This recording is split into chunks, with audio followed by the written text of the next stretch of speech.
Hello friends, welcome to my channel 11। यहाँ हम आपको इंग्लिश सिखाते हैं और वो भी बहुत इजी मेथड से। एंड आज का हमारा टॉपिक है question tag part 3। I have already uploaded 2 videos on question tag and if you have not watch that kindly watch them, ताकि आपके लिए क्वेश्चन टैग पार्ट 3 समझना ईजी हो जाए। मैं आपको क्वेश्चन टैग पार्ट 2 वीडियोस में मैं आपको बता चुकी हूँ कि क्वेश्चन टैग्स क्या होते हैं और इनको कैसे बनाया जाता है। क्वेश्चन टैग बहुत ही इंपॉर्टेंट टॉपिक है स्पोकन इंग्लिश का, क्योंकि ये सिर्फ बोलचाल की भाषा में ही यूज़ किए जाते हैं। जब आप किसी से बात कर रहे हैं और आप अपनी ही बात में हाँ में भरवाना चाहते हैं, तो सामने वाले के सामने आप एक छोटा सा क्वेश्चन ऐड कर देते हैं अपने मेन सेंटेंस के अंदर। उस क्वेश्चन का जो आंसर होता है वो यूजली आपके सेंटेंस के ऊपर बेस्ड होता है। अगर आपका सेंटेंस पॉजिटिव है तो क्वेश्चन टैग आपका नेगेटिव होगा, अगर आपका सेंटेंस नेगेटिव है तो क्वेश्चन टैग आपका पॉजिटिव होगा। और फिर इस तरह से जो आपका स्पीकर है वो आपकी हाँ में हाँ भरता है, वो अप्रूवल देता है आपकी बात की तरफ। अब देखिए एक सेंटेंस है, यू आर करेजियस। इस सेंटेंस के अंदर आरंट यू, ये हमारा क्वेश्चन टैग है। कई बार आपने देखा होगा कि हम छोटे बच्चों को जब हमने मोटिवेट करना होता है किसी चीज़ के लिए, तो हम उनको सीधी बात ना कह के हम उनसे उल्टी बात कहते हैं। For example, you are courageous, तुम तो बहादुर हो। आरंट यू, तुम बहादुर नहीं हो। तो बच्चा ऑटोमेटिकली कहते हैं अरे नहीं आई एम ब्रेव। तो इसी तरह से बच्चों को कई बार कहते हैं पोएम सुनाओ, अरे नहीं आपको नहीं आती।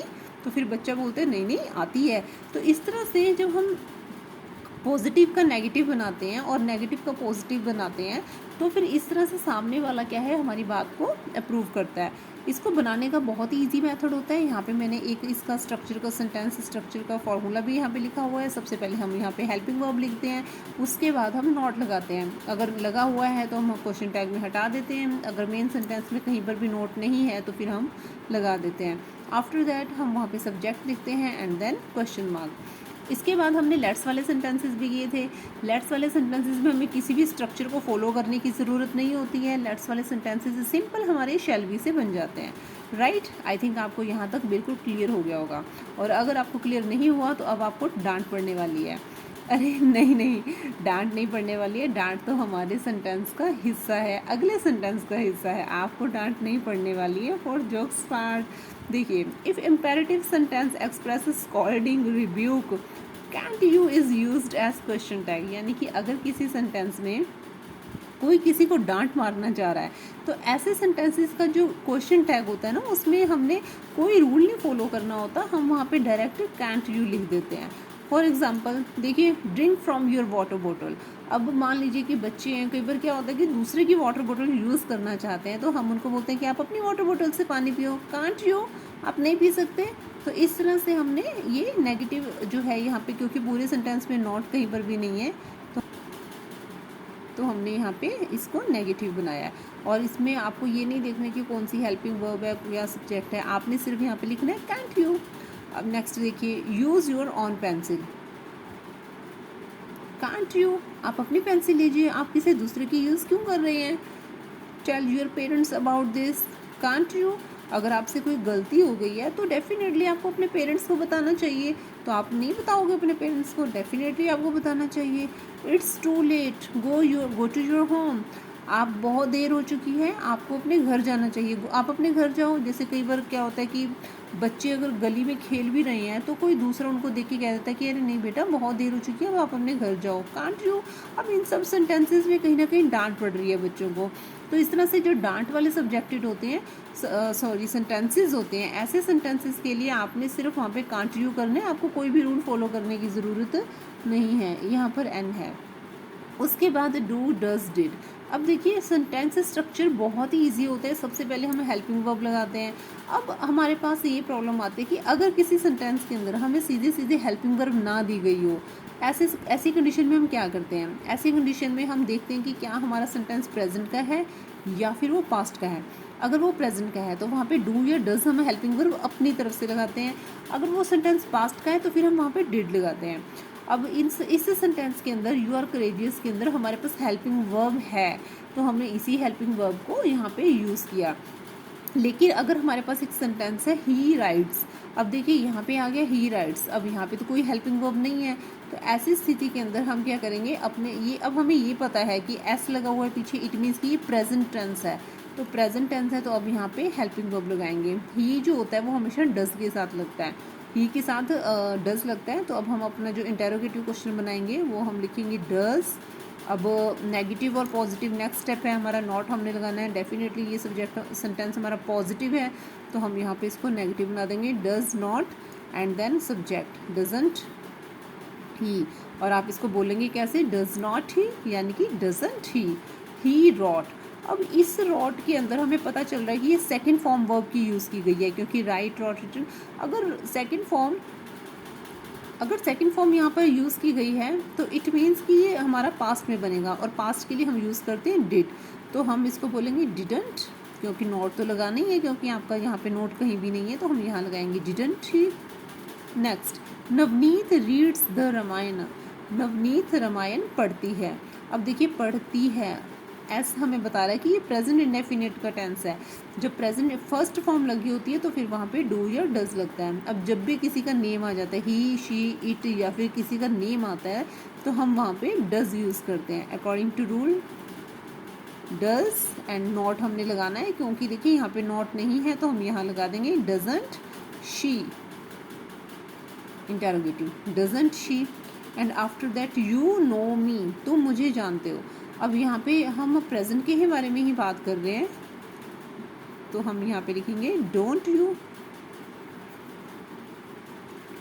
क्योंकि यहाँ पे कहीं पर भी नॉट नहीं है तो हमने लगाया है, और डू के साथ यू के साथ हम डू यूज़ करते हैं, राइट। तो इस तरह से हमने आज सीखी हैं डू डज डिड वाले सेंटेंसेस, और साथ में ही हमने सीखी है डाट कैसे लगानी है। इसके साथ ही साथ हमारे पास एक छोटी सी एक्सरसाइज है, एक्सरसाइज हम करेंगे ताकि आपको पता चल सके कि हमने अपने इस आज की वीडियो लेक्चर में से क्या कुछ और कितना सीखा है। अगर आपके सारे सेंटेंसेस सही होते हैं 10 आउट ऑफ 10 आपको मिलते हैं मेरी तरफ से।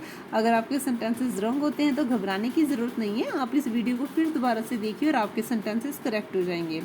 चलिए एक्सरसाइज की तरफ चलते हैं। First of all it is true. देखिए अकॉर्डिंग टू रूल सबसे पहले हमने हेल्पिंग वर्ब अपने सेंटेंस में से ही लेनी है।